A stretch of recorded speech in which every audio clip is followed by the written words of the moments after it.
Have you ever been just scrolling through TikTok, minding your own business, and suddenly you're sucked into a live stream? Someone's selling something, the comments are flying, it's a whole world. And it's a massive digital marketplace. But what is it that actually makes us stop scrolling and hit that buy button? Well, that's the exact puzzle we're going to solve today. Seriously, just think about it for a second. Maybe it was some crazy gadget, a really unique piece of clothing, or one of those beauty products that's all over your feed. You're watching, you're totally hooked, but did you actually buy it? It's that tiny moment of decision that we're going to dive into. Okay, so check this out. Some fascinating data from a 2024 study shows that a whopping 96% of us have watched a live shopping stream, almost everyone. But look at this gap. Only 38% have ever actually made a purchase. That is a huge difference between just watching and actually buying. And that gap, right there, is our big mystery. What is that secret ingredient? What's the magic trick that closes the deal? Is it just really clever marketing? Is it the product? Or is it something else? To find out, we're going to look at the evidence from a really cool piece of research. So, to crack this case, we're opening a case file. It's a 2024 study that zeroed in on 225 shoppers of Muslim apparel on TikTok Live in Jakarta. Now, by focusing on such a specific group, the researchers got some incredibly detailed insights.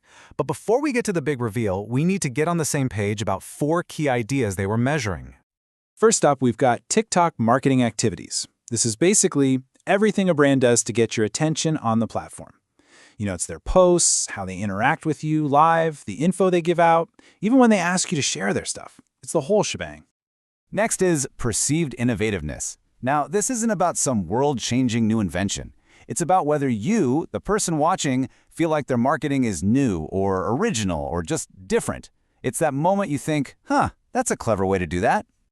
Then there's perceived enjoyment. This one is so simple, but it is so powerful. Basically, did you have fun watching? Was the whole experience just pleasurable or playful? This has nothing to do with whether you bought something. It's just about the good vibes you got from the interaction itself. And finally, the big one, the finish line. Purchase intention. This is just what it sounds like. It measures how likely you are to go from, oh, that's neat, to actually planning and deciding to buy the thing. This is what every seller is trying to figure out. So, with those 4 pieces of the puzzle, the researchers drew up a map of what they thought would happen. They basically laid out a series of common sense predictions or hypotheses to test that journey from viewer to buyer. And this right here is their map of the mystery. You can see each arrow represents a specific prediction they made. They figured that good marketing would create certain feelings, and those feelings would ultimately lead you to make a purchase. Let's quickly walk through the path they expected to see. The logic seems pretty straightforward, right?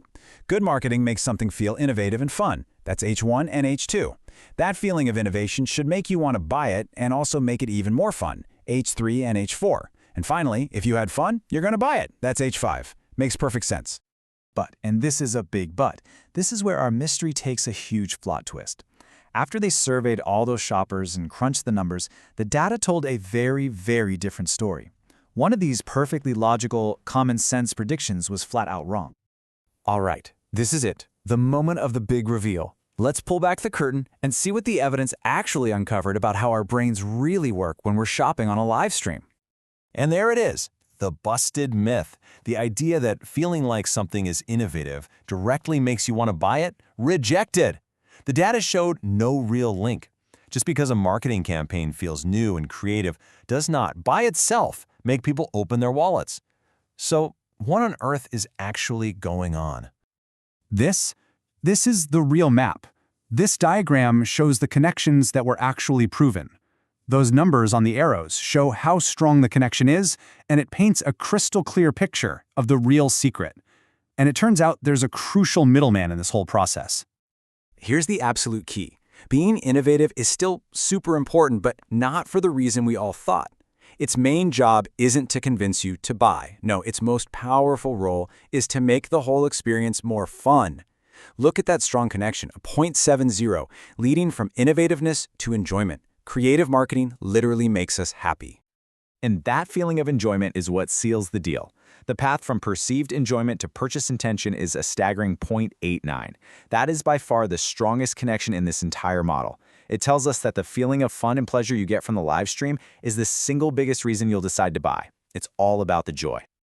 So, if we boil it all down to one sentence, it's this. Clever, innovative marketing is what makes you stop scrolling and pay attention. But it's the feeling of pure enjoyment that actually convinces you to buy.